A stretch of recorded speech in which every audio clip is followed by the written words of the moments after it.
you'll get consequences. I said, what kind of consequences? He said, I'll ask the community leader, I'll ask the businessman, I'll ask your advertiser to not support you. Simple. And we'll not keep your newspaper in our compound. Rather, we'll ask other mosques and other community shops to take your newspaper off the shelves. We called Maulana Asif Kazmi here at his mosque in Mississauga. He refused to do an on-camera interview, but he did say he had never called to hear Gora or threatened to put him out of business. The Imam did say, however, that perhaps in one of his sermons he may have spoken out against Gora's newspaper. So what? It's a free country, says Mubin Sheikh. Any imam should be able to lobby anybody he wants to. What this society has allowed for, freedom, right? It allows for the imams to be able to call the suppliers and the advertisers and say, hey, this guy we don't believe is representative of Islam. It is in fact injurious to Islam. Does the imam not have this right to say this? His views of his religion as he understands them, being the expert and all? Of course. And the advertisers, they have free right to say yes or to say no. They do. It's not like the imam is going to get up on the pulpit and say, okay, this week's blacklisted advertising groups are... They don't do that. They don't have the community is not enfranchised to the point where they can even implement such a fatwa from the pulpit. This guy pulled out the ad. He stayed there. This man had to pull out the ad finally. In any case, more than half of Watan's advertisers decided to pull out.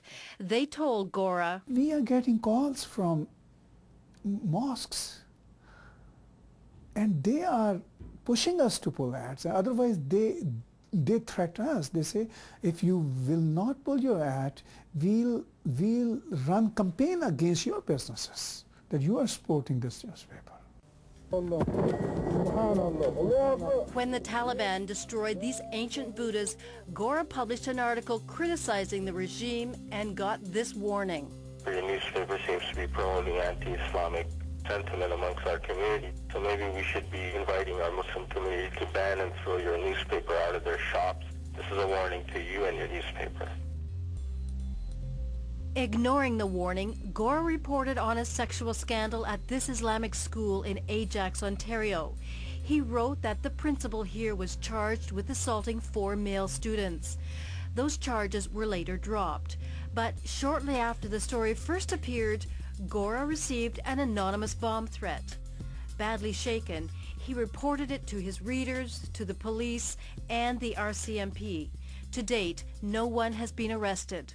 Too many death threats, too many harassments, too many warnings and hate all around, you know.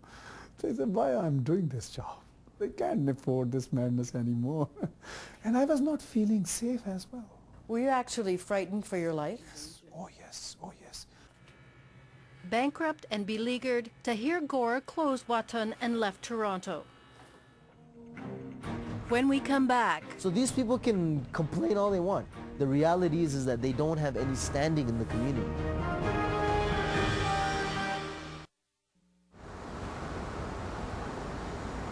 On a recent afternoon, reformist Muslims gathered here to figure out how to get their voices heard. They formed the Muslim Canadian Congress after 9/11 to make sure the public heard from moderates. They've faced persistent harassment, they're labeled apostates and infidels. Still, they're determined to speak out. Munir Pervez is on the executive. Today we should take up the issue of how to really deal with what we call the Islamist or fundamentalist pressures on the moderate Muslims in bringing their voices forward. We are seen as destroying Islam from within, and that that perception is a cause for serious threat to us. To try to combat this, members of the Muslim Canadian Congress took their concerns to the Ontario legislature. We, the Muslim Canadian Congress, are therefore demanding that any insinuations or accusation of apostasy or blasphemy that may lead to injury, murder, or mayhem should be brought under the existing hate crime laws in Ontario and Canada. It was more than a plea for protection. It was also a message to their opposition. And the whole idea is this: if that is done, our hope is then the adversaries, whoever they are, then they know that now Canada is really protecting the voices of moderation, especially in those religions where apostasy could be a very dangerous thing.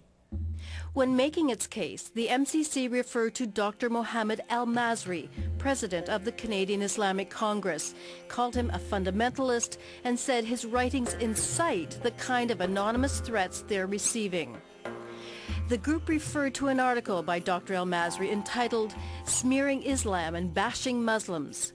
In it, Al-Masri wrote of MCC member Tariq Fatah, "Fatah is among a few who take every opportunity to badmouth Islam and Muslims in Canada.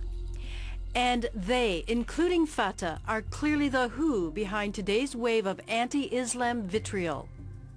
The MCC interpreted that as marking Fatah as a target and asked for those kinds of accusations to come under Canada's hate laws.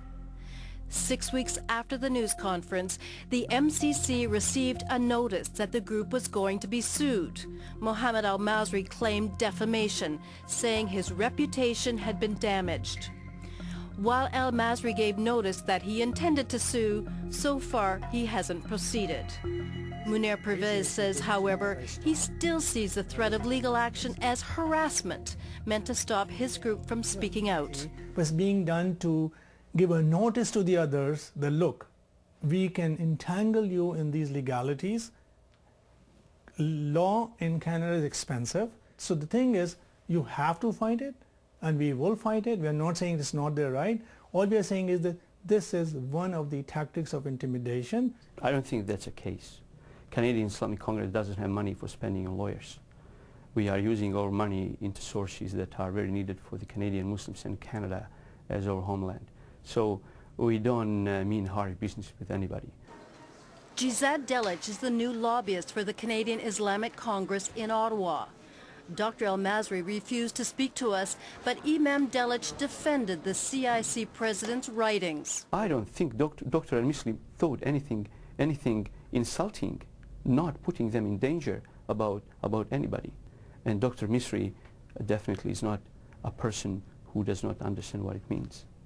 So him saying that somebody is bad-mouthing Prophet definitely should not be understood as insult. It's just a statement of a person who understands and knows what a Prophet means in our tradition.